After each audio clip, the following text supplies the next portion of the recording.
ഞങ്ങൾ അവതരിപ്പിക്കുന്നു Martha syndrome. സ്വർഗീയ ശില്പിയെ നേരിൽ കാണും അല്ലലില്ല നാട്ടിൽ ഞാൻ എത്തിടുമ്പോൾ. സമയം 5 മണിയായല്ലോ. പണിയൊന്നും തീർന്നിട്ടുമില്ല. പണി തീർന്നിരുന്നെങ്കിൽ എനിക്കും യേശുവിൻ്റെ പ്രസംഗം കേൾക്കാമായിരുന്നു. അതിനെന്താ മാർത്തേ, നമുക്ക് ഒരുമിച്ച് പോകാം. ഈ പാട്ടുകൂടെ ഞാൻ പാടിയിട്ട് നമുക്ക് ഒരുമിച്ച് പോകാം. തീ കത്തിക്ക, എന്നിൽ തീ കത്തിക്ക, സ്വർഗീയ രാജാവേ തീ കത്തിക്ക. മറിയേ, നീ ഇവിടെ തീയും കത്തിച്ചുകൊണ്ടിരുന്നു. ഇന്ന് യേശുവിന് നമ്മളാണ് ഡിന്നർ കൊടുക്കുന്ന നിനക്ക് അറിയാമല്ലോ. അതിനൊരു തീ പോലും ഇതുവരെയും കത്തിച്ചിട്ടില്ല. എന്തൊക്കെ സാധനങ്ങൾ ഇനി ഒരുക്കാൻ കിടക്കുന്നു.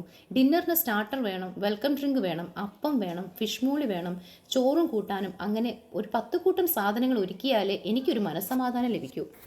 മാർത്തേ, നിനക്കറിയില്ലേ, ഗുരുവിന് ഏറെ ഇഷ്ടം അപ്പവും മീനും, പിന്നെ അത്തിപ്പഴം ഉണ്ടെങ്കിൽ വളരെ സന്തോഷം. ലാസറച്ചായൻ എങ്ങോട്ടാ ഈ ബാഗുമൊക്കെയായി പോകുന്നത്? മാർത്തേ, നീ അറിഞ്ഞില്ലേ, യേശു ഗലീലയിൽ പ്രഭാഷണം നടത്തുന്നു. അനേകർ അവിടെ സൗഖ്യമാവുന്നതെന്ന് കേട്ടു. കുരുടർ കാണുന്നു, മുടന്തർ നടക്കുന്നു, ഊമർ സംസാരിക്കുന്നു, അങ്ങനെ പല പല അത്ഭുതങ്ങൾ. ഞാൻ അങ്ങോട്ട് പ്രഭാഷണം കേൾക്കാൻ പോവുകയാ. നീ വരുന്നോ എൻ്റെ കൂടെ? എനിക്കും വരണമെന്നുണ്ട്. പക്ഷേ ലാസറച്ചായ, യേശുവിന് ഡിന്നർ വിളിച്ച കാര്യം മറന്നുപോയോ? അതുകൊണ്ട് ഈ ലിസ്റ്റിലുള്ള ഫുൾ സാധനങ്ങളും വാങ്ങിച്ചു തന്നിട്ട് പോയാൽ മതി.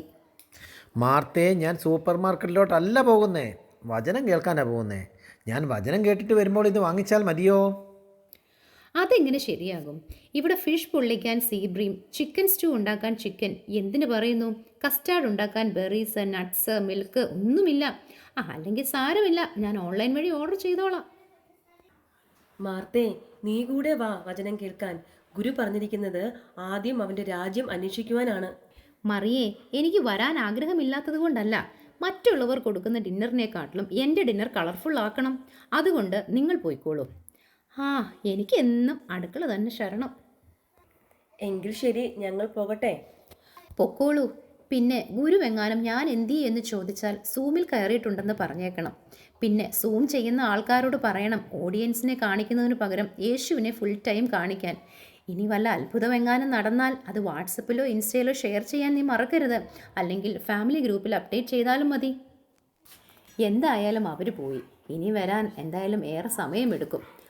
ഈ സമയം ഞാൻ ഇന്നലെ കണ്ട സീരിയലിൻ്റെ ബാക്കി എന്തായി ഒന്ന് നോക്കട്ടെ.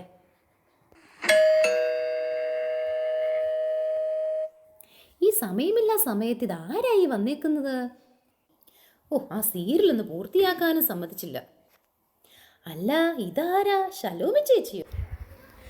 നിങ്ങളെന്താ ഇതുവഴി? നിങ്ങൾ പ്രഭാഷണം കേൾക്കാനൊന്നും പോയില്ലേ? 10-15 ദിവസം കൊണ്ട് തുടങ്ങിയ പ്രഭാഷണം ഇതുവരെ കഴിഞ്ഞിട്ടില്ല. പിന്നെ പിള്ളേർക്കാണ് എക്സാം ആണോ വലുത്, പ്രസംഗമാണോ വലുത്? പിന്നെ നീ ഫേസ്ബുക്കിൽ കണ്ടായിരുന്നോ, മിസ്റ്റർ മാത്തൻ ആൻഡ് ഫാമിലി ഡ്രോഗിടയ്ക്ക് ട്രിപ്പ് പോയിരിക്കുന്നു. കുറേ ഫോട്ടോസൊക്കെ അപ്ലോഡ് ചെയ്തിട്ടുണ്ട്. ആ സിനിയാണ് പുതിയ കുറേ ഡ്രസ്സുകൾ ഇറക്കുമതി ചെയ്തിട്ടുണ്ട്. എന്നാ ചേല കാണാൻ, ഒരു 10 വയസ്സ് കുറഞ്ഞതുപോലെ. ഞാൻ ലൈക്കൊന്നും കൊടുത്തില്ല, നീയും കൊടുക്കണ്ട കേട്ടോ. അത് വല്ല ടെമോ ഷീനോ ഒക്കെ ആയിരിക്കും, അല്ലാതെ നല്ല ബ്രാൻഡൊന്നും വാങ്ങാൻ വഴിയില്ല. അയ്യോ, എനിക്ക് സൂംബ ക്ലാസ് തുടങ്ങാൻ ടൈമായി. ഞാൻ പോകട്ടെ, അല്ലെങ്കിൽ ഇനി നിന്നാൽ ലേറ്റ് ആവും. എന്തിയേ എൻ്റെ ഫോൺ? എൻ്റെ ഫേസ്ബുക്ക് ഒന്ന് നോക്കട്ടെ. ഇത് നമ്മുടെ BCA ചർച്ചിലെ ബിജു ബേബി പാസ്റ്ററും വൈഫ് ലീന ചേച്ചിയും അല്ലേ? 25th wedding anniversary. എന്നാ ഒരു ഗ്ലാമറാ. കണ്ടാ പറയുമോ മൂത്ത കൊച്ചു കോളേജിലാണെന്ന്? അതെങ്ങനെയാ? എന്നാ ഒരു ഹെൽത്ത് കോൺഷ്യസാ. രാത്രി 12 മണിക്കാണ് മീൻകറി കൂട്ടി ചോറ് കഴിക്കുന്നത്. ഇതാരാ? മിലിറ്ററിക്കാരൻ ജോസ് ചായനല്ലയോ? പുള്ളിക്കാരൻ 50s ഞാൻ കരുതി വല്ല 40s ആയിരിക്കുമെന്നാ.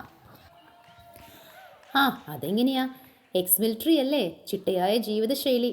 ഈ ചർച്ചിൽ പലരെയും മിലിറ്ററിയിൽ ചേർക്കണമെന്നാ തോന്നുന്നത്.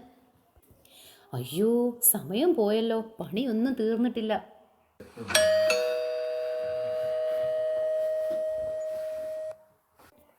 അല്ല, ഇതാര്? എങ്ങോട്ടാ രണ്ടുപേരും കൂടി? നിങ്ങൾ പോയില്ലേ ഗുരുവിൻ്റെ പ്രസംഗം കേൾക്കാൻ? ഞങ്ങൾ പോയി. നല്ല അനുഗ്രഹീതമായ പ്രസംഗം.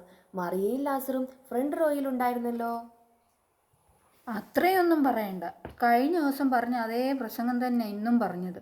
ഞാനാണ് അവിടെ ഇരുന്നങ്ങ് ഉറങ്ങിപ്പോയി. പിന്നെ ആ കഞ്ഞിയുടെയും പേരിൻ്റെ മണം അടിച്ചപ്പോഴാണ് ഒന്ന് എണീറ്റത്. അല്ലേലും നീ കഴിക്കാനല്ലേ വരുന്നത്? പിന്നെ നാട്ടിൽ എന്തൊക്കെയുണ്ട് വിശേഷം? ഞാൻ ഇവിടുത്തെ വിശേഷങ്ങളൊന്നും അറിയുന്നില്ല. മറിയയാണെങ്കിൽ വീട്ടിൽ ഫുൾ ടൈം ബൈബിള് വായന, പാട്ട്, പ്രാർത്ഥന. പിന്നെ വല്ലപ്പോഴും ലേഡീസ് കോർഡിനേറ്റർ ജിബി വിളിക്കുമ്പോഴാണ് വല്ലതുമൊക്കെ ഒന്ന് അറിയുന്നത്. മാർത്തേ, നമ്മളൊന്നും വേണ്ടാത്തത് പറയണ്ട. ഗുരു പറഞ്ഞിട്ടില്ലേ നമ്മൾ പറയുന്ന ഓരോ വാക്കിനും ന്യായവിധിക്ക് മുൻപിൽ നിൽക്കേണ്ടതാകുന്നു. എന്നാൽ നീ പൊക്കോ, ഞങ്ങൾ കുറച്ച് വർത്താനമൊക്കെ പറഞ്ഞിട്ട് വരാം. പിന്നെ നിനക്കെന്തെങ്കിലും സഹായമൊക്കെ ചെയ്തു തരണോ മാർത്തേ? എന്നാൽ നീ കിച്ചണിലേക്ക് വാ, കുറച്ച് വെജിറ്റബിൾസ് ഒക്കെ ഒന്ന് അരിഞ്ഞതാ. അയ്യോ, ഇപ്പോഴാ ഓർത്തെ. പിള്ളേർ സ്കൂൾ വിട്ട് വരാൻ സമയമായി. ഞാൻ എന്നാൽ വേഗം പോകട്ടെ. എന്നാലും അവളെ ഹെൽപ്പ് ചെയ്യാമായിരുന്നു.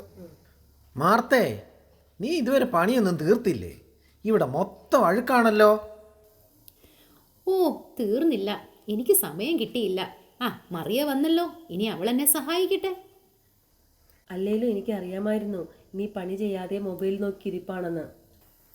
മാർത്തേ, നിന്നെ ഇന്നും കണ്ടില്ലല്ലോ.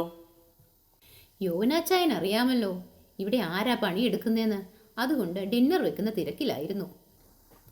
എന്നാ വേഗം ആയിക്കൊള്ളട്ടെ. ദേ യേശു വരാൻ സമയമായി.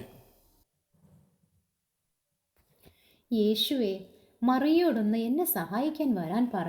ഞാൻ ഒറ്റയ്ക്കാണ് ഈ പണിയെല്ലാം ചെയ്യുന്നത്. മാർത്തേ, നീ പലതിനെയും ചൊല്ലി വിചാരപ്പെടുന്നു.